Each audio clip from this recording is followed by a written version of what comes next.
বিশ্ববিদ্যালয়ের সংস্কারমূলক কিছু দাবি নিয়ে বিশ্ববিদ্যালয়ের কাছে আবেদন করেছি, বারবার বসেছি এবং বিশ্ববিদ্যালয় কর্তৃপক্ষ সেই আগস্টের মাঝামাঝি থেকে শুরু করে আমাদেরকে এই প্রমিস করেছে যে আমাদের এই যত সমস্যা আছে, যত দাবি আছে, সংস্কারমূলক যত দাবি আছে সেগুলো তারা মেনে নেবে। এবং এই বলে আমাদের গত বছর সেপ্টেম্বরে আমাদের আন্দোলন শেষ হয়েছিল, কিন্তু আজকে 8 মাস চলে যাওয়ার পরেও আমাদের কোনো সংস্কারমূলক দাবি তারা বাস্তবায়ন করতে পারেনি।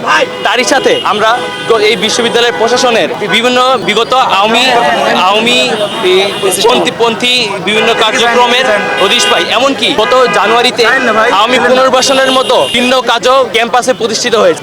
এই সব কিছু মিলিয়ে গত 26শে এপ্রিল আমরা একটি আন্দোলন করি, যেখানে আমরা উচ্চপদস্থ কিছু ঘটনাকে কেন্দ্র করে আমরা ডিপার্টমেন্ট হেড এর পদত্যাগ দাবি করি। যদি তা না হয় তাহলে আর উচ্চপদস্থ কর্মকর্তা অর্থাৎ ভিসির পদত্যাগ দাবি করি, কারণ ভিসির বিরুদ্ধে ভিসির অবৈধতা নিয়ে আমাদের যথেষ্ট প্রমাণ আমাদের কাছে আছে। এবং এই ঘটনাকে কেন্দ্র করে 26শে এপ্রিল সারাদিন এমনকি 27শে এপ্রিল সকাল পর্যন্ত তারা বিভিন্ন ধরনের আলোচনা করে।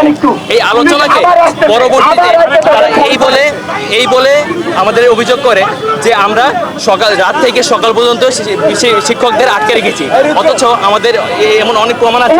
আমরা স্যারদেরকে বের করে বারবার আলোচনা করেছি এবং স্যাররা আমাদের দাবি মেনে নেয়। এবং 26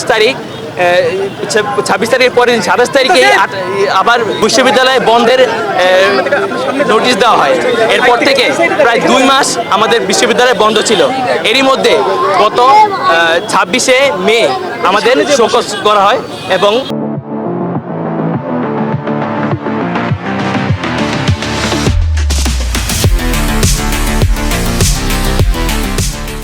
দোসরা জুন আমাদের 26 জন শিক্ষার্থীকে ঈদের ঠিক আগে 26 জন শিক্ষার্থীকে অন্যায়ভাবে বহিষ্কার করা হয়। বহিষ্কারের কারণ ছিল সেই মিথ্যা অভিযোগ, যেখানে বলা হয় যে আমরা শিক্ষকদের আটকে রেখেছিলাম।